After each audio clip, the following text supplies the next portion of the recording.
অস্ট্রেলিয়ার সিডনির বন্ডি সমুদ্র সৈকতে এলোপাথারি গুলির ঘটনায় এক হামলাকারী সহ অন্তত 12 জন নিহত হয়েছেন, আহত আরও 29। আর এই ঘটনাকে অত্যন্ত মর্মান্তিক এবং বেদনাদায়ক বলে উল্লেখ করেছেন অস্ট্রেলিয়ার প্রধানমন্ত্রী অ্যান্থনি আলবানিজ। এদিকে হানুক্কা অনুষ্ঠানে এই হামলায় সুষ্ঠু তদন্তের দাবি জানিয়েছেন ইসরায়েলের প্রেসিডেন্ট আইজ্যাক হারজেন।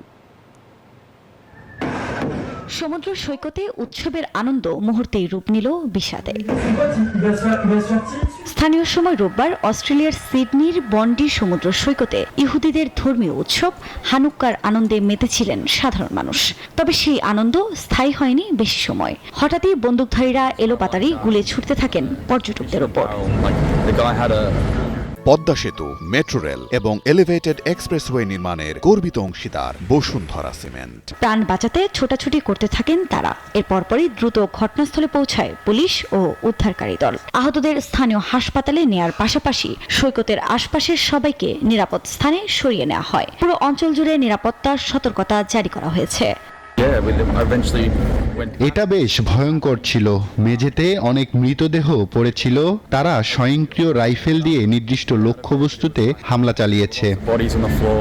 এদিকে দুই হামলাকারীকে এরই মধ্যে আটক করেছে পুলিশ, যার মধ্যে একজন নিহত হয়েছেন বলে জানায় তারা। ঘটনাটিকে মর্মান্তিক এবং বেদনাদায়ক বলে বর্ণনা করেছেন অস্ট্রেলিয়ার প্রধানমন্ত্রী অ্যান্থনি আলবানিজ।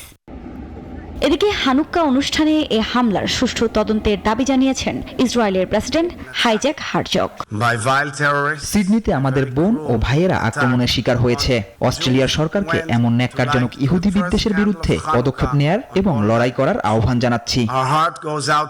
হানুক্কা উপলক্ষে সমুদ্র সৈকতে 1000-এর বেশি লোক উপস্থিত ছিলেন বলে জানায় গণমাধ্যম। একে সন্ত্রাসী হামলা হিসেবে উল্লেখ করেছে অস্ট্রেলিয়ার পুলিশ।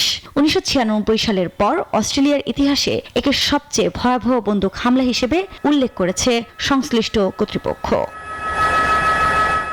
আফরিন মৌ, নিউজ 24।